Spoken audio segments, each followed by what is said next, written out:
एक बार हवा में तैरने वाली पानी की कुछ बूंदों को यह वहम हो गया कि वे धरती पर सागर, नदियों, तालाबों में रहने वाली पानी की बूंदों से अलग हैं। वे उन पानी से अलग हैं जहां से वे निकल कर आई थी। और यह वहम आया कैसे? दरअसल उनको यह घमंड हो चुका था कि वे तो हवा में रहती हैं, हवा के साथ उड़ती और बादलों के साथ यहाँ से वहां घूमती हैं। कुल मिलाकर उनके ख्वाब आसमानी और अभिमान चरम पर था। उनका और धरती पर रहने वाली बूंदों का क्या मुकाबला, जिनका ना तो कोई जात है और ना ही कोई रंग। वे तो नीचे वाली बूंदे हैं और हम ऊपर वाली। और जानते हो, ये घमंड भी उनमें गर्मी की वजह से आया था, क्योंकि गर्मी की वजह से ही वे भाप बनकर आसमान तक पहुंचे थे। और यही गर्मी अब उनके सिर चढ़कर बोल रहा था। वो कहते हैं ना कि गर्मी किसी भी चीज की हो, चाहे दौलत की हो, ताकत की हो, शराब की हो या फिर जवानी की, हमेशा नहीं रहती। और फिर रामायण में भी तो कहा गया है ना, कहत रघुवीर सुनऊ हनुमाना, सब दिन होत न एक समाना। उसी तरह से काल का चक्र घुमा और मौसम ने करवट ली। वे पानी की बूंदें उड़ते उड़ते ऊंचाई पर पहुंची। वहां उनकी सारी गर्मी शांत हो गई, क्योंकि वहां का मौसम ठंडा था।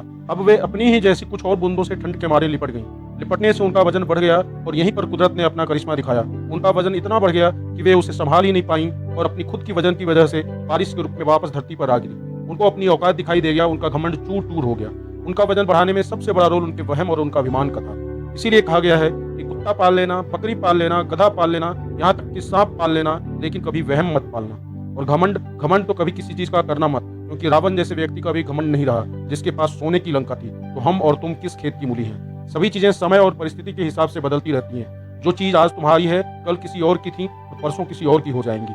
इसीलिए बरसों पहले काका यानी राजेश खन्ना ने एक बार अपनी एक फिल्म में कहा था, दौलतें, शोहरतें, चाहतें, उल्फतें, कोई भी चीज दुनिया में रहती नहीं। आज मैं हूं जहां कल कोई और था। ये भी एक दौर है, वो भी एक दौर था। यदि कहानी अच्छी लगी तो वीडियो को लाइक और शेयर कीजिए और चैनल को सब्सक्राइब करके मेरी मदद कीजिए। यदि आप मुझे फेसबुक या इंस्टा पे देख रहे हैं तो पेज को जरूर फॉलो कीजिए।